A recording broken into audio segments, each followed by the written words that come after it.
복음서 비교 성경 공부 10번째 시간입니다. 오늘은 십자가 위에 7말씀 해서 그 십자가에서 예수님이 이제 죽으실 때에, 달려 죽으실 때에 하신 7가지 말씀이 있죠. 그것을 오늘 한번 순서적으로 공부를 해보겠습니다. 마태복음 27장, 그리고 마가복음 15장, 누가복음 23장, 요한복음 19장에 십자가에 달리신 예수님의 모습을 다 묘사하고 있죠. 그래서 이제 첫 번째부터 보겠는데, 먼저 이제 첫 번째 예수님이 십자가에서 달리신 이후에 하신 말씀 먼저 요약하면 그것입니다. 아버지여, 그들을 용서하여 주옵소서. 이는 그들은 자신들이 무엇을 하는지 모르기 때문이니이다. 이와 같은 말씀인데 누가복음 23장 34절에 나와 있습니다. 이것이 이제 첫 번째 예수님이 달려서 하신 말씀인데요. 여러 가지 이제 이것을 조합을 해봐야 됩니다. 그런데 여기 조금 이제 생소한 말씀 구절을 적어놨죠. 우리가 이제 당연히 흠정역을 현존수 교회가 사용하고 있는데 최근에 이제 여러 성경들이 성경을 번역한 성경들이 나왔습니다. 그 중에서 이제 제가 최근에는 이제 표준 킹제임스 성경이라는 것을 읽고 있거든요. 근데 매우 좋습니다. 저로서는 굉장히 이렇게 흡족한 번역을 갖고 있는데, 그래서 이제 교회적으로도 이제 성경을 또 바꾸는 그런 문제, 이런 것들이 이제 협의가 돼야 되겠죠. 자, 그런데 이제 어쨌든 오늘부터는 제가 이제 성경 공부를 하거나 말씀을 전할 때 좀 특별히 이 번역이 훨씬 또 와닿는다든가 좋다라고 했을 때는 좀 소개를 병행해서 하도록 하겠습니다. 그래서 이제 표준 킹제임스 성경에 의하면 아버지여 그들을 용서하여 주옵소서. 이는 그들은 자신들이 무엇을 하는지 모르기 때문입니다. 이렇게 표현을 한 거예요. 이 말씀이 먼저고, 두 번째가 뭐냐면 진실로 내가 내게 이르노니 오늘 내가 나와 함께 낙원에 있으리라. 이 표현입니다. 이것은 이제 그 한 강도가 회심을 하게 되죠. 회개하고 주님께 요청을 했을 때 하신 그 두 번째 말씀입니다. 역시 누가복음 23장 43절에 나오고요. 자, 세 번째가 뭐냐면, 자, 우리가 이제 익숙하게 흠정에서 여자여 보소서, 아들입니다, 이렇게 표현했었고요. 개혁도 별반 차이가 없었죠. 자, 근데 여기 표준 킹제임스 성경에서는 제가 참 이것도 이렇게 번역하면 되게 좋겠다라고 했었던 건데, 뭐냐면 보세요. 여자야, 너의 아들을 보라. 자, 이 표현이 굉장히 그 어머니 마리아와 상관이 있습니까? 이렇게 얘기를 하면 없죠. 여자여 보소서, 이런 어머니를 높여드리는 그런 표현이 아닌 전통적인 방식의, 여자야 너의 아들을 봐라. 항상 예수님이 하나님으로서, 하나님의 위치에서 엄하게 말씀하시고 분명하게 가르치셨던 그러한 표현이죠. 그러한 뉘앙스죠. 반말로. 그죠? 전 그래서 이 번역이 너무 마음에 좋습니다. 저도 예전에 이렇게 좀 번역을 했으면 좋겠다 생각했었던 건데. 그 다음에 이제 그 옆에 있는 그 제자에게 말씀하셨죠. 너의 어머니를 보라. 이것이 이제 쭉 이어서 어떠한 상황을 이제 보면서 하신 말씀이에요. 그래서 이것이 요한복음 19장 26절 27절에 나와 있습니다. 자, 네 번째는 잘 아시죠? 엘리 엘리 라마 사박다니 외치셨죠? 이것이 이제 나의 하나님이여 어찌하여 당신께서는 저를 버리셨나이까? 어찌하여 나를 버리셨나이까? 이 표현인데 역시 이것은 이제 표준 킹제임스 성경의 번역입니다. 그리고 이것이 왜 또 표준 킹제임스 성경이 참 좋다고 생각하냐면 엘리라고도 마태복음에서는 얘기했지만 마가복음 15장에서 보면은 이것이 엘로이로 돼 있어요. 엘로이. 그래서 엘로이이기 때문에 그것을 그대로 음차해서 엘로이 나의 하나님이요. 이렇게 또 정확하게 번역을 한 이 점이 매우 좋다고 생각합니다. 다섯 번째, 이제 예수님이 하신 말씀이죠. 내가 목마르다. 그죠? 이제는 힘을 잃고서 점점 힘이 빠지신 상태에서 내가 목마르다. 이와 같이 요한복음 19장 28절에서 말씀하셨습니다. 여섯 번째는 잘 아시죠? 다 이루었다. 자, 그런데 이제 흠정역 또 보통 다 이루었다라고 했는데 역시 이 번역도 너무 좋아요. 다 이루어졌다. It is finished. 그죠? 수동태죠. 다 이루어졌다. 주님의 뜻이 다 성취되어졌다. 말씀하시는 대로 다 되어졌다. 이런 어떠한 표현이기 때문에 다 이루어졌다라는 표현이 너무나도 좋은 것입니다. 그죠? 마지막 7번째는 아버지여 당신의 두 손 안에 제가 저의 영을 위탁하나이다. 이것도 역시 표준 킹잼 성경을 제가 적어놨어요. 이것도 너무 좋습니다. 왜냐하면 사실 into thy hands라고 하면 hands는 뭐예요? 복수죠. 그런데 그 전에 있었던 기본적인 우리 성경들은 다 주님의 손에, 예, 그죠? 나의 영을 맡기나이다. 했거든요. 자, 손이 하나가 되어버렸잖아요. 예? hand가 되어버렸잖아요. 근데 여기서는 정확하게 thy hands, 두 손이죠. 그러니까 두 손인 거예요. 당신의 두 손 안에 제가 저의 영을 위탁합니다. 이 표현이거든요. 그래서 여러 가지 면에서 표준 킹잼 성경의 번역이 저는 굉장히 잘 됐다라고 생각이 듭니다. 그래서 이제 오늘 소개를 했고 또 그런 것들을 계속 인용하면서 보도록 할게요. 자, 그럼 이제 이와 같은 7가지의 예수님이 하신 말씀을 이제 정리하면서 사전적인 어떠한 그 배경, 예수님이 십자가에 달리셨을 때 그 장면부터 한번 공부를 해봅시다. 자, 먼저 로마 군사들의 그 악행, 그 만행을 우리는 볼 수 있어요. 마태복음 27장 34절부터 37절까지에 보면 이 로마 군사들이 얼마나 악한 자들이었습니까? 예? 예수님을 채찍질하고 막 옷도 입혔다 벗겼다 막 조롱하고, 예? 갈대를 치고 장난치고, 때리고 그러면서 끌고 갔잖아요. 그렇게 해가지고도 거기에서도 아주 많은 모욕을 주면서 그를 비웃고 또 예수님을 욕하고 예수님의 옷을 벗기고, 예? 낄낄거리고 그러면서 그 예수님의 옷을, 예, 이제 우리 제비 뽑는다고 했는데 그런 것을 가져갖고 야 나나 왔지 하면서 장난이나 치고 있고 또 그것이 어떠한 자기들에게 의미가 있는지 정확하게 모르지만 뭔가 소문에 의하면 예수님이 막 많은 사람들의 병도 낫게 하고 그 사람의 옷자락만 닿기만 해도 막 병이 낫더라 이런 얘기를 들었을 수도 있죠. 그러니까 야 신기해서라도 야 내가 이거 가질래 하고 서로, 예, 경합을 했다는 거죠. 자, 그렇게 해서 이제 예수님을 굉장히 괴롭혔습니다. 그 갈증과, 예? 그 피를 흘리면서 고통을 받고 있는 예수님에게 막 쓸개를 섞은 식초를 가져다가 마시게 하고, 예? 그럼 예수님이 되시자마자 막 역해서 또 뱉으셨겠죠. 그렇게 하고서 또 못을 박았습니다. 그리고 제비 뽑아서 그 옷을 나눠 가져갔고, 그죠? 그런 모습들이 얘기가 되고 있어요. 자, 그러면서 이제 거기에 어떤 명패를, 예수님의 십자가에는 명패가 달려 있었죠. 그 죄명을 다른 어떤 명패입니다. 그래서 모르겠어요. 그 옆에 있는 사람들 강도라고 했으니까 강도 누구 이렇게 얘기했을 수도 있겠죠. 근데 예수님은 굉장히 길게 뭔가 나와 있었습니다. 이것은 이미 준비된 명패인데요. 왜 그러냐면 요한복음 19장 20절부터 22절까지 보면 빌라도가 이걸 이렇게 해서 쓴 거예요. 자, 이 명패는 이렇게 써라 한 거예요. 자기가 그 죄명을 적은 거라고. 이건 죄명에 대한 선고거든요. 그래서 살인자 누구, 아니면 무슨 죄, 이렇게 하는데 사실 죄가 없다라고 빌라도는 여겼잖아요. 그래서 죄가 없는데도 어쩔 수 없이 정치적인 것에 선동이 돼서 내줄 수밖에 없었던 거죠. 그러니까 이 사람은 아무 죄가 없다. 그러면서 자기가 마땅히 쓸 걸 썼다는 거예요. 이 사람은 유대인들의 왕 예수다. 이렇게 써라. 이렇게 해서 한 거예요. 그래서 그거를 이제 받아 적어서 이미 준비가 되었던 거죠. 그랬을 때 이제 유대 종교 지도자들은 어땠어요? 막 불만했죠. 그렇게 쓰면 안 됩니다. 무슨 이 사람이 유대인의 왕이에요. 그냥 자칭이죠. 네? 나는 유대인의 왕이다라고 그가 얘기했다라는 그런 식으로 좀 써주십시오. 이렇게 했거든요. 그랬더니 빌라도가 아니다. 나는 내가 쓴 것을 썼다. 내가 쓴 것을 쓸 것을 쓴 게 아니고 내가 쓴 것을 썼다라고 했거든요. 그 말은 뭐냐면 자기가 이제 이 사람에 대한 재판을 했잖아요. 그래서 기록에 남겨야죠.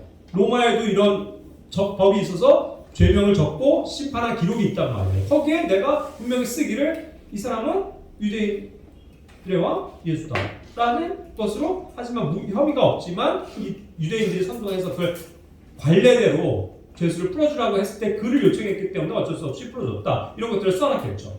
그렇기 때문에 그 쓴 것을 내가 마땅히 쓴 것이다. 이렇게 얘기를 했던 거예요. 자, 그리고 이제 아까도 얘기했지만 제비를 뽑는다라고 우리는 이제 관용적으로는 항상 그 제비를 뽑는다라고 표현하죠. 우리 표현에서. 근데 우리는 제비를 뽑는 게 맞아요. 왜냐면 우리 정통 방식은 이제 그 통에다가 뭔가를 넣고 이렇게 조그만 막대기 같은 거 넣고 이렇게 뽑는 거잖아요. 그래서 제비를 뽑는다라고 그러는데 저도 참 이 번역이 이게 이제 표준 킹제임스 성경의 또 번역자의 논리고 설명이고 번역입니다. 굉장히 그것에 또 납득이 가요. 왜냐면 제비는 랏인데 그거를 캐스트 랏스라고 했거든요. 캐스트 롯. 그러니까 로또 하시죠. 그 롯이에요. 그 제비에 관한 건데 그거를 우리는 뽑는다라고 여기지만 유대인들은 정통적으로 어떻게 했냐면 어떠한 것들을 이렇게 물체에다 적어갖고 딱 던진 거예요. 그래서 던져가지고 딱 뽑을 수 있도록. 그렇기 때문에 제비를 뽑는다라는 표현보다는 이 표현 그대로 캐스트, 제비를 던진다라는 게 맞다라는 거죠. 이 점까지도 정확하게 번역을 해주는 거예요. 그래서 너무 좋더라고요. 그래서 원어 그대로 캐스트 럿 이렇게 해서 제비를 던진 거죠.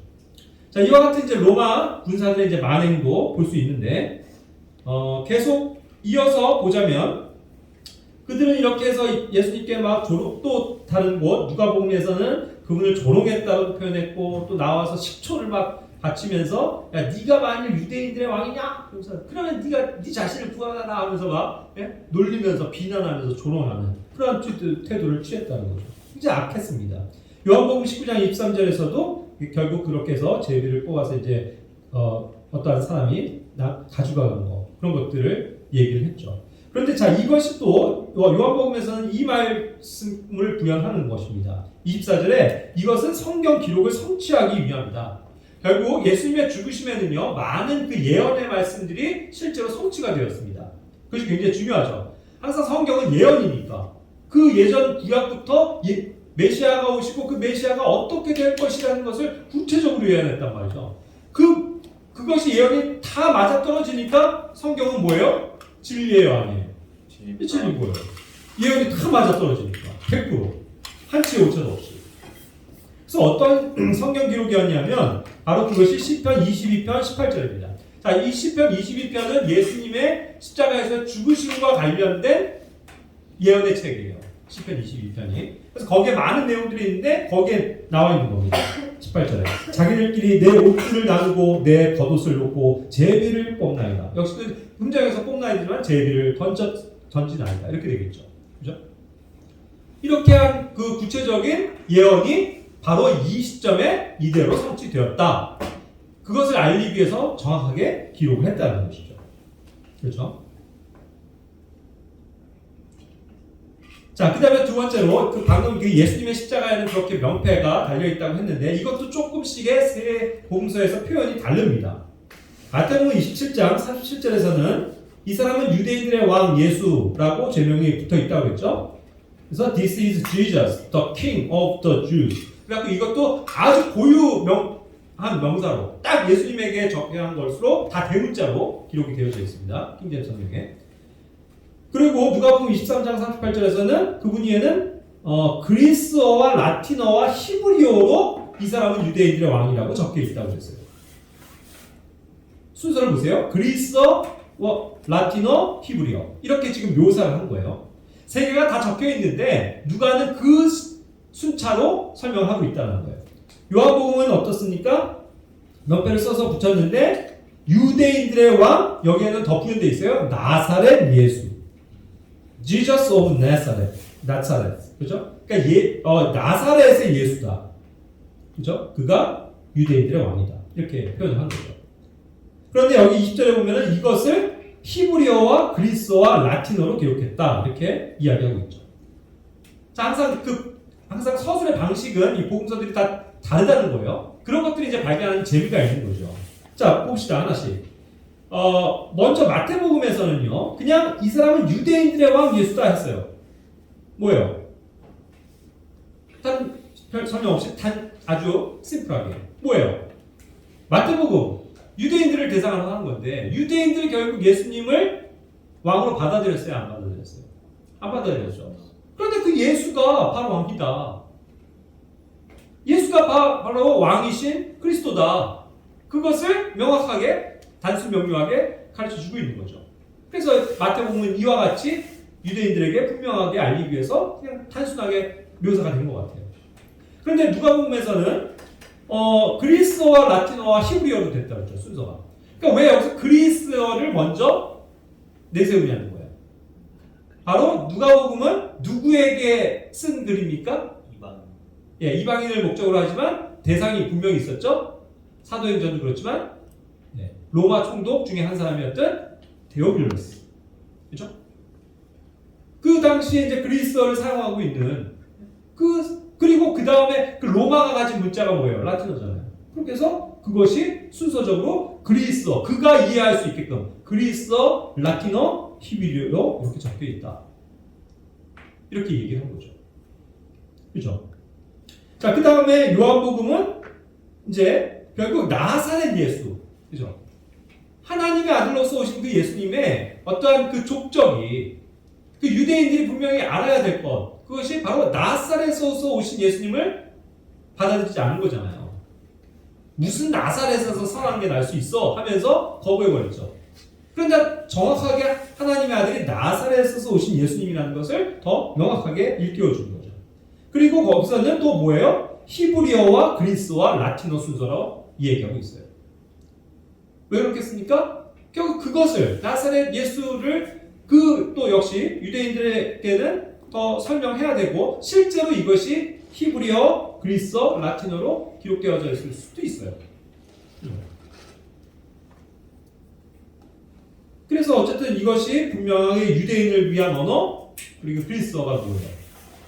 이방인을 위한 언어 그리고 후대에까지도 남는 그 라틴어의 실제적인 기록 그것을 이제 남기신 하나님의 어떠한 섭리가 있는 거겠죠. 이와 같은 방식으로 이제 자세하게 서술을 했습니다. 자, 그렇게 했을 때 이제 사람들의 그 십자가 앞에서의 반응을 보죠. 모든 사람들이 한결같이 예수님을 조롱했어요. 비난하고 조롱하고 욕했습니다. 그래서 많은 표현들이 여기서 굉장히 등장해요. 참 예수님이 그러고 보면 너무나도 참 슬프셨겠다. 욕도 듣고요. 욕설도 듣고요. 이 영어 표현에 의하면 조롱도 당하고요. 비난도 받은 거예요. 그런 수많은 어떠한 내용들이 여기 다 적혀 있어요. 지나가는 사람들이 자기 머리를 흔들고 막 욕을 했대요. 막 그래서 막 놀리면서 욕을 한 거예요. 여기서 revile이라는 단어를 썼습니다. 야, 네가 성전을 헐고 사흘 만에 짓는 자 쌌냐? 네 자신이나 구하냐라. 이러면서 네 자신이나 구하냐라. XX. 그랬을 거 아니에요? 야, 네가 하나님의 아들이면 십자가에서 내려가라. 비난하는 거죠. 조롱하고. 그와 같이 수제사장들과 서기관들과 장로들과 함께 모든 그런 제홍교 지도자들도 그분을 조롱했다 이랬어요. 모킹, 조롱하는 거예요. 그러니까 놀리는 거죠. 그죠? 야, 그래서 막 그렇게 얘기하는 거예요.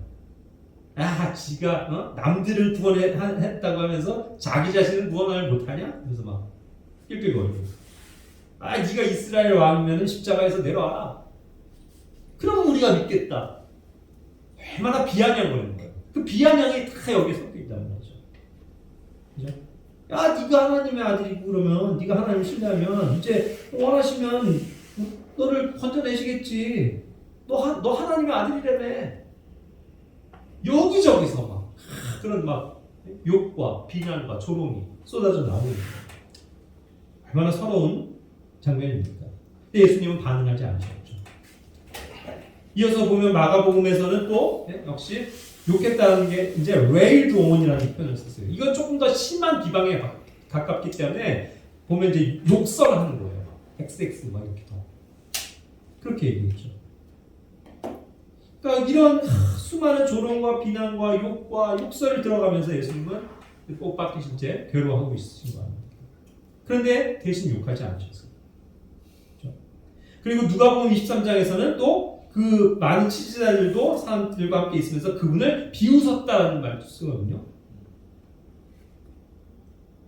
deride라는 이 표현은 빈정된다라는 뜻이 돼요. 빈정된다. 비아냥거리는 거죠. 낄낄대고 웃으면서. 이런 수치와 모욕을 예수님이 받으신 겁니다. 누구를 위해서요? 바로 우리를 위해서. 그 수치와 모욕을 주님은 묵묵히 듣고 계셨어요. 자, 그런 시점에 이제 두 명의 강도의 사건으로 갑시다. 여기서부터 이제 어떠한 또 그 재미나는 내용이 나와요. 이 먼저 요한복음 19장 18절에 보면 분명합니다. 십자가에 못 박혀 있을 때 다른 두 사람이 양쪽에 하나씩 못 박혀 있었다는 것을 알려주고 있고요. 마태복음 27장에서도 그것이 이제 그분과 함께 두 강도예요. 강도의 제명으로 이들은 십자가에 사용당한 겁니다. 하나는 오른편에, 하나는 사람은 왼편에 있었어요. 그런데 자, 처음에 어땠느냐를 보세요. 그분과 함께 십자가에 못 박힌 강도들도 같은 말로 그분을 욕하더라. 이랬어요. 같은 말로 욕했다. 그런데 여기서 욕했다는 표현이 그래서 굉장히 다양하다고 표현했는데 여기서는 이게 굉장히 특이한 표현인데 cast the same in his teeth 이렇게 얘기했어요. 그러니까 이게 뭔가를 찾아보니까 이게 관용적으로 있는 표현인데 누군가의 이빨들, 이 teeth가 이빨이잖아요. 이빨들에 뭔가를 던진다는 뜻이래요. 근데 그게 누군가를 책망하거나 비난하는 그러한 것을 의미한다는 거예요. 이 표현 자체가. 그러니까 비난을 던진다. 비난을 그의 이빨에 던진다. 이런 이제 옛날 관용적인 표현인가 봐요. 이렇게 이제 비난을 던지는 그런 걸 한 거죠. 특히 여기서 이제 비난을 던지는 이유가 있어요. 더 이들은 악감정에 잡혀갖고 예수님을 비난하는 거예요. 왜 그러냐면 자기들도 이제 같은 위치에서 저기 하는데 사실 막 이 예수 때문에 더 시끄러운 거예요. 자, 물론 죽는 건 뭐 매한 가지고 죽는 건 적인데 조용히 죽을 수 있는데 예수라는 사람이 나타나고 온 그냥 예루살렘이 시끌벅적하면서 막 수많은 사람들이 따라와서 예수가 어떻게 죽나를 보고 있고 막 평상시보다 더 막 시끌벅적한 거예요. 자기들 빨가벗겨져 있죠. 십자가에 못 박혀져 있는데 이 예수 때문에 자기들도 막 시선을 받는 거 아니에요. 그러면서 그러니까 그냥 괴로워 죽겠는데 보니까 뭐 이 사람이 옛날에 뭐 하나님의 아들이라고 그랬대. 구원자라고 그랬대. 네가 무슨 하면서 막 악감정에 해갖고 오히려 네가 저기라면 우리를 좀 살려고 하면서 오히려 막 더 악한 감정을 드러내고 있었던 거죠. 그런 상태예요. 자, 이런 이제 강도의 이제 반응을 살피는데 그 다음에 살필 것은 뭐냐면 마가복음 15장 27절에서도 또 동일한 사건을 표현했어요. 그런데 이 28절에서는 그가 범법자들과 함께 계수되었다라는 이 성경 기록이 성취된 것을 또 기록해요. 성경 기록의 성취가 여기서도 이루어지고 있다는 것을 말씀하고 계시죠. 이것은 이사야서 53장 12절 말씀을 성취하는 겁니다. 여기에 이제 예수님께서 범법자들과 함께 계수되신다는 그것을 이미 예언한 거거든요. 여기서도 그 범법자들, 강도들과 함께 계수돼서 십자가에서 못 박히신 것이 성취가 되었죠. 자, 그랬을 때 이제 이스라엘의 왕 그리스도는 지금 십자가에서 내려와 우리가 보고 믿게 할지어다 하면서 그분과 함께 이제 그 사람들이 그렇게 욕할 때 그분과 함께 십자가에 못 박힌 자들도 그분을 욕했다 이렇게 표현했어요. 역시 그들은 욕을 했던 거예요. 이 예수 하면서 자기 옆에 있는 예수는. 그와 같은 어쨌든 명확하게 이들이 처음에 달렸을 때는 예수님을 욕하고 있는 장면이 나오죠. 그렇죠?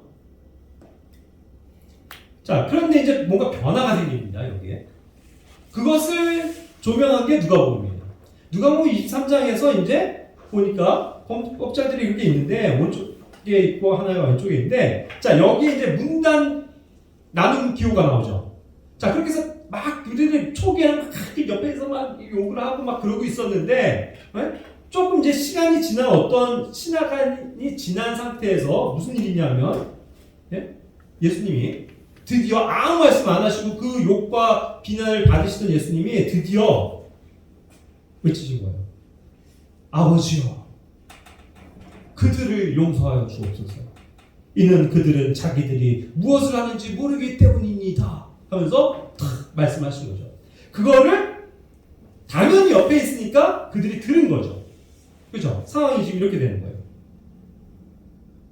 이와 같은 이제 예수님이 그들을 용서해 주십시오. 그들에 대한 용서를 지금 말씀하시는 용서의 어떠한 그 말씀을 하시는 거를 하고 계세요. 자, 근데 그렇다면 그들은 누굴까요? They. 그들은 사실 결국은 모든 예수님을 믿고 받아들이지 않은 그들이 실제로 그들이 되는 거죠. 그렇죠? 자신의 자녀들은 결국 뭐예요? 우리가 되는 거죠. 그렇죠? 나의 자녀들이고 나의 예수님의 제자들이었고, 그렇죠? 예수님의 편에 있는 사람들이 아니면 다 그 밖에 있는 자들이라고. 그러니까 그들이 다 뭐예요? 그들이 되는 거죠. 그래서 뭐 모든 사람이에요. 빌라도부터 시작해서 로마 그 군인들까지, 그리고 이 앞에서도 여전히 부인하고 있는 이 유대인들, 그죠? 이들을 용서해달라는 거예요, 용서. 예수님은 그 많은 수많은 비난을 받으셨음에도 불구하고 한참 침묵하시다가 내뱉으신 한마디가 그들을 용서해 주십시오. 그들은 진짜 자기들이 지금 무슨 일을 하고 있는지 모릅니다. 이렇게 말씀하신 거죠. 이 말씀을 이제 시간이 지난 시점에 하신 거예요. 자, 그렇게 해서 조금 또 시간이 지났는데 계속 이제 또 엔드로 이어가는 거예요. 계속 시간이 경과합니다. 군사들도 그러한 가운데서 또 여전히 조롱하고 있어요. 그러면서 식초를 갖다 바치면서 네가 네 자신이나 구원해라 하면서 놀리고 있었죠. 자, 그런데 역시 23장 39절에 가면 또 한 번 문단 나눔기호가 나오죠. 그렇게 해서 시간이 또 경과된 것을 보여주는 거예요. 그 사건 이후에 어떻게 됐어요? 여전히 그들은 이제 욕하고 있는 가운데서 그 매달린 범죄자 중 한 명이 그분을 욕했어요.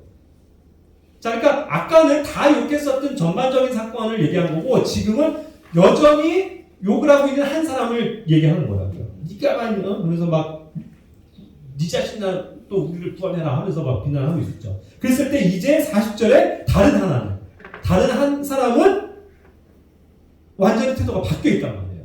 그렇죠? 그래서 뭐라고 그래요? 되받아서 그를 꾸짖으며 이르되 네가 동일한 정죄를 받고서도 하나님을 두려워하지 않냐? 우리는 우리가 행한 일에 마땅한 보응을 받는 거야. 하지만 그래서 그렇기 때문에 참으로 공정하게 우리는 정죄를 지금 받고 있는 거야. 그렇죠? 우리가 살인당하는 건 싸. 그게 마땅해. 그래서 우린 죽는 거가 맞아. 그런데 이 사람은 아무 잘못도 행하지 않았어. 이렇게 예수님을 변호해주고 있는 거죠. 그리고 예수님의 실체를 정말로 말하고 있는 거죠. 고백하는 거죠. 예수님은 아무 잘못 없다는 거. 자기들은 자기들의 죄로 죽는다라는 사실을 인정하고, 하지만 예수님은 아무 죄가 없으신 분이라는 걸 이때 깨달은 거예요. 그럼 과연 뭐가요? 매달려 있을 동안 바로 그 직전에, 잠시 전에 예수님이 하신 말씀. 아버지요, 그들을 용서하여 주십시오. 그 용서의 그 개념에 이 사람은 뒤통수를 맞은 것 같아요. 용서? 나 같은 죄인을 용서하신단 말이야. 그죠? 그 생각이 탁 와닿으면서 완전히 거기에서 깨지는 거죠. 자신의 자아가 깨진 거예요. 그래서 이분이 아무런 죄도 없으시기 때문에 우리의 죄를 용서하실 수 있는 분이구나. 그걸 깨닫는 거란 말이에요. 그래서 이제 바뀐 거예요, 태도가. 그래서 예수님을 주로서 받아들이는 거죠. 그래서 42절에 이와 같이 고백합니다. 주여, 당신께서 당신의 왕국으로 들어오실 때 나를 기억하옵소서 하고 예수님께 자신을 의탁하잖아요. 예수님을 받아들였죠. 자신의 주로서 받아들였다고. 그리고 바로 깨달은 거예요. 이분이 하나님의 왕이고 메시아라는 거. 그래서 이분이 주님의 왕국으로 임하실 때, 그죠? 들어오신다. come into를 들어오실 때로 번역하건 또 들어갈 때라고 번역하건 어쨌든 동일한 표현입니다. 주님의 왕국이 임할 것이고 거기에 임하시게 되니까. 자, 그렇게 해서 예수님이 주님의 왕국, 당신의 왕국에 들어오실 때에 저를 기억해 주십시오 하고 자신이 가야 할 그곳을 주님께 맡기는 거죠. 그도 죽으면 지옥, 유대인이니까 알겠죠. 지옥의 그 형벌을 받아야 된다는 거 왜 모르겠습니까? 그렇죠. 그러나 이분께 맡기고 이분을 의지하고 이분께 구하면 내가 새로운 생명을 얻을 수 있다. 주님의 왕국에 들어갈 수 있다. 이거를 캐치한 거잖아요. 그 짧은 순간에. 그러니까 예수님의 말씀의 능력은 정말 대단한 거예요. 네? 그 마지막 꼴깍꼴깍 숨을 거두기 그 직전에 있는 사람까지도 예수님은 단 한마디의 말씀으로 사람을 변화시키십니다.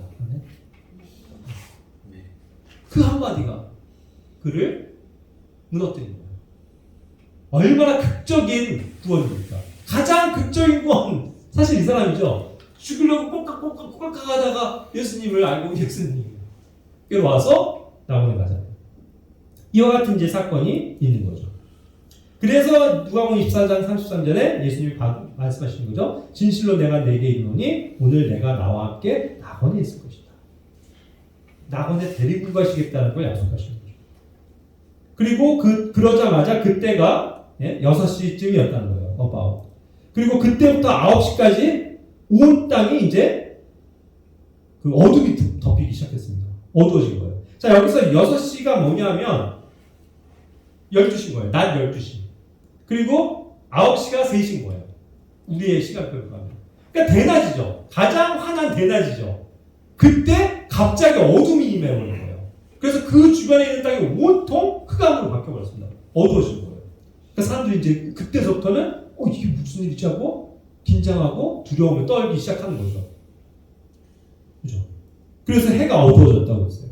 그리고 그들은 몰랐지만 성전에 가면 무슨 일이 있었냐면 그때쯤 성전의 휘장이 한가운데가 쫙 찢어지는 그러한 일들까지도 있었던 거죠. 그리고 이제 그 낙원은 결국 이제 뭐 오늘 설명은 안 하지만 그 당시에 이제 지하에 있는 그 낙원입니다. 지옥의 건너편에 있었죠. 부자 나사로와 거지의 얘기를 통해서 알듯이 그 하나님을 믿는 사람들이 가게 된 아브라함의 품에 있는 그곳. 그것을 이제 예수님께서 부활 이후에는 거기에 있는 사람들 다 데리고 가셨어요. 그래서 지금 현재 낙원이 비어 있고 없고 이제 그 낙원이 셋째 하늘에 올라가 있는 거죠. 그래서 그것이 이제 하늘 왕국, 헤븐리 킹덤이라고 부르는 것입니다. 그래서 이것을 이제 하늘에 있는 왕국이라고 생각하시면 돼요. 그래서 표준 성경도 그와 같이 번역해놨더라고요. 자, 그리고 또 어떠한 일이 있냐면 예수님이 딱 다적벽에 계실 때 이렇게 힘내셔서 이렇게 보니까 주변에 아는 얼굴들이 있는 거예요. 많은 예수님을 사랑하고 따랐던 사람들이 와 있죠. 그 중에 특히 누구 있어요? 그분의 그 육신의 어머니 마리아, 그리고 그의 이모, 또 그 이모이자 이제 이름이 글로바의 아내인 마리아예요. 그리고 막달라 마리아, 이런 여인들이 있는 걸 보셨어요. 그러니까 이제 예수님이 그 여자를 보고 힘겹게 아까 얘기한 것처럼 그 여기 이제 또 그 요한이라는 예수님을 사랑하는 제자가 요한입니다. 요한이 있었죠. 요한한테 뭐 이렇게 뭐 지적을 못하고 이렇게 눈짓을 하셨을 거 아니에요. 이렇게 보면서 여자야. 이 표현, 여자야. 어머니, 여자요. 이게 아니라 완전히 그냥 예수님과 상관없는 이 역시 구원받아야 할 죄인 여자야. 너의 아들을 봐라. 아들 가리킨 거죠. 바로 네 옆에 있는 그 요한이 이제 너의 아들이다. 진짜 믿음 안에서의 아들이 될 것인 거죠. 그리고 그 요한에게 눈짓을 하면서 봐라. 너의 어머니 봐라. 그런 겁니다. 그래서 이제 그것을 계기로 해서 그때 그 사인을 듣고 실제로 이 제자 요한이 그 다음 이후로 그 마리아를 정말 자기의 친어머니처럼 모시고 집으로 가는 장면을 여기서 볼 수 있는 거죠. 그래서 우리는 믿음 안에서 가족으로서의 삶이 진짜 여기에도 투영이 되어 있는 것 같아요. 그죠? 자, 그 다음에 이제 네 번째가 뭐냐면 엘리 라마 사박다니. 아까 말씀드렸습니다. 이것이 엘로이라고도 마가복음에 기록되어 있다. 그런데 자, 엘로이라고 했을 때는 엘로이라고 하게 되면은 엘로이는 왜 엘로이라고 적어놨냐면 마가복음에서는 이게 아람어기 때문에 그래요. 엘리 라마 사박다니 이 전체가 사실 아람어로 표현이 되는 거예요. 그래서 라마 사박다니가 그게 뭐예요? 어째 나를 버리셨나이까? 라는 아람어라고요. 그 당시에는 모든 사람들이 아람어를 쓰고 있었어요. 유대인들도. 팔레스타인 그쪽에 사는 사람들이. 그러니까 다 알아들을 수 있는 말로 예수님을 알리는 거죠. 마가복음에서. 그죠? 그런데 이것이 이제 엘리라고 됐을 때는 뭐냐면 유대인들을 대상으로 하는 건데 이거는 이제 엘리 뭐냐면 하나님이잖아요. 하나님인데 거기에 정미사 I를 붙이게 되면은 그것이 이제 나의 하나님이라는 뜻이 된대요. 그래서 그렇게 해서 히브리어와 헬라어가 결합이 돼서 어쨌든 그 방식으로 썼으니까 그죠? 그 그리스어 헬라어와 함께 이렇게 병행을 한 거고 마가복음은 그냥 순전히 아람어로 해서 모든 사람들이 그냥 이 말을 들었을 때 엘로이 그냥 바로 알 수 있게끔 그렇게 표현을 한 방식입니다. 이와 같이 하셨고 이것을 예수께서 드디어 힘차게 어쨌든 막 소리를 내서 크게 외치셨다고 했거든요. 나의 하나님, 나의 하나님, 어찌하여 나를 버리셨나이까 하면서 그 흑암 속에서 어떠한 이제 정리할 거 하시고 마지막 부분에 그와 같이 힘을 내서 이제 막 외치신 거예요. 그랬더니 이제 주변 사람들이 보고 야, 쟤 왜 저래? 갑자기 조용하다가 왜 저렇게 시끄러워? 하면서 야, 뭐 엘리, 뭐 엘리야를 부른다 그러면서 막 그러고 막 이런 현상이 나오는 거죠. 자, 그래서 이것 또한 시편 22편 1절 나의 하나님 나의 하나님이여 어찌하여 나를 버리셨나이까 이것을 이제 성취되는 하나의 장면인 거죠. 역시 시편 22편에 나오는 겁니다. 자, 그렇게 해서 이제 그 사람들의 반응은 야, 저 사람이 엘리야를 부르나봐 하면서 막 또 역시 조롱하면서 어떤 사람은 그 중에서 달려가서 해면이 이제 스펀지예요. 거기다가 식초를 적셔갖고 그분께 줘서 마시겠다. 갈증 나서 막 자, 그런데 여기에는 지금 마태복음의 관점이기 때문에 요한복음에서 조명되지 않은 내용을 지금 구현하는 거예요. 좀 이따 보시겠지만 그 다음에 예수님이 뭐라고 그러잖아요. 내가 목마르다 그러잖아요. 이렇게 외치신 다음에 목이 마르셨거든요. 그때 이제 이후의 사건을 여기에선 얘기를 하는 거예요. 그래서 야, 뭐 엘리 부르지만 뭐 목말라? 그러면서 놀리는 저걸로 식초를 가져다 준 거예요. 그랬더니 마시게 했는데 그걸 마실 수 있겠어요? 못 마시죠. 그랬을 때 또 어떤 사람은 야, 가만둬라. 엘리야 부르는데 엘리야가 와서 그를 구원하는지 보자 하면서 또 낄낄대고 있는 거예요. 그와 같은 어떤 계속적인 조롱은 계속되고 있었던 겁니다. 그래서 마가복음 15장에서도 그것을 표현했죠.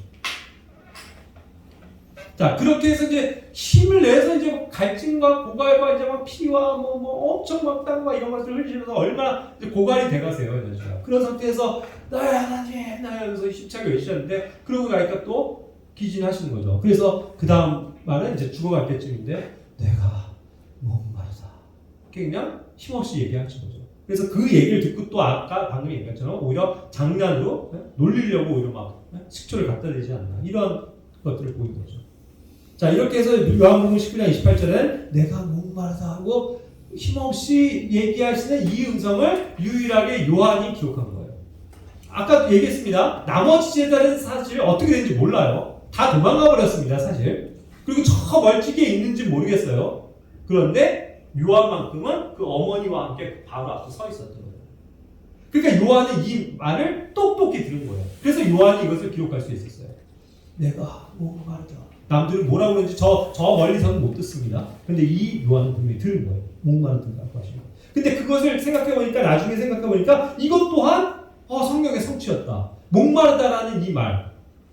그렇죠? 왜요? 이것이 시편 22편 15절에 이야기거든요. 내 입은 질굴같이 조각같이 마르고 내 혀는 내 턱에 붙나이다.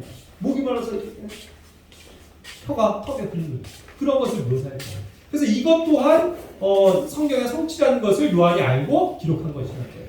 그러니까 자 보세요. 왜 이런 것들을 기록할 수밖에 없냐? 예언은 분명히 이렇게 될 것이라는 것을 알려주는 거잖아요. 구약에서 그것을 기록했잖아요. 그런데 그것이 성취된 걸 안 적어놓으면 이건 미제로 남게 되죠. 그럼 안 되죠. 그럼 성경이 성취된 게 아니잖아요. 그러니까 분명히 성취된 걸 하나라도 놓칠 수 없는 거예요. 그러니까 이것이 시편 20편 15절의 말씀의 성취구나. 적었단 말이에요. 그죠? 그렇게 해서 이제 그럴 때 이제 방금 29절에 식초가 가득한 그릇이 있는데 그들이 해면을 식초로 적신 뒤에 이렇게 식초로 따라서 그분의 입에 댔다. 아까 그 마태복음에서 봤었던 말씀이 조합이 되는 거죠. 이와 같은 상태로 이제 예수님이 기진하고 계세요. 자, 그리고 이제 여섯 번째 그렇게 해서 힘드셔갖고 뭐 물 한 모금 못 드시고 기진하시면서 막바지에 말씀하시는 거 역시 이것도 너무나도 힘찬 나머지 속삭이듯이 얘기할 수밖에 없어요. 내가 다 이루어졌다 이렇게 하는 게 아니고 그냥 그래서 다 이루어졌다. 그죠? It is finished. 그건 역시 요한이 가까이 있었기 때문에 들은 상황인 거예요. 그래서 요한복음에만 기록이 되어 있죠. 19장 하나 줬잖아요. 그래서 받으신 뒤에 다 이루었다 하고 머리를 숙이신 뒤에 숨을 거두셨다. 그럼 이게 뭐 마치 바로 그냥 돌아가신 것처럼 보이는데 사실 다 이루었다라고 하신 다음에 사실 또 하나의 마지막 말씀이 남아 있어요. 예? 그것이 이제 요한복음은 그걸 기술 안 했죠. 이 하나님의 약속의 말씀이 성취되어졌다는 것, 다 이루어졌다는 것, 구속 사역이 완성되어졌다는 것을 보이고 예수님이 죽으셨다는 것으로 함으로써 그걸 더 부각시키기 위한 방법이에요. 요한복음은 그런 관점으로 써있기 때문에 예언의 성취를 많이 다뤄온 거죠. 내용상. 그렇게 해서 예수님이 숨을 거두셨다. Gave up the ghost. 이게 그 숨이죠. ghost가. 그것이 이제 끝난 거. 그것을 관용적으로 하는 표현입니다. 그리고 이제 진짜 마지막이에요. 다 이루어졌다. 이제 마지막 숨을 거두시기 바로 그 직전에 온 모든 힘을 끌어모아서 외치신 거죠. 큰 소리, 다시 큰 소리로 외치셨다. 그러고서 숨을 거두셨다. 뭐라고요? 마지막 힘을 다해서 아버지요, 당신의 두 손 안에 제가 저의 영을 위탁하나이다 하고 외치시고 숨을 거두셨다. 그럴 때 이제 그 백업해주면 우당탕탕탕 하늘에 막 천둥이 치고 땅이 터지고 울분했을 거라는 거죠. 그래서 큰 소리를 외치고 숨을 거두셨다. 그래서 마가복음 15장에서도 예수님께서 큰 소리로 외치시고 숨을 거두셨다. 백업하죠. 그리고 누가복음도 23장 46절에 큰 소리로 외치시고는 숨을 거두셨다. 아버지와 내 영을 아버지 손에 맡기나이다. 다 이와 같은 공통된 시각으로 예수님의 마지막 하신 말씀이 이거라는 것을 입증해 주는 거죠. 그렇게 해서 이제 예수님이 뭔가 정말 비통한 그런 죽음의 장면이긴 하죠. 그렇죠? 정말 가슴적이고 예수님이 그와 같이 우리의 죄를 위해서 십자가에서 운명하시는 그 거룩한 장면이 묘사가 되어 있죠. 예. 기도하고 마칠까요?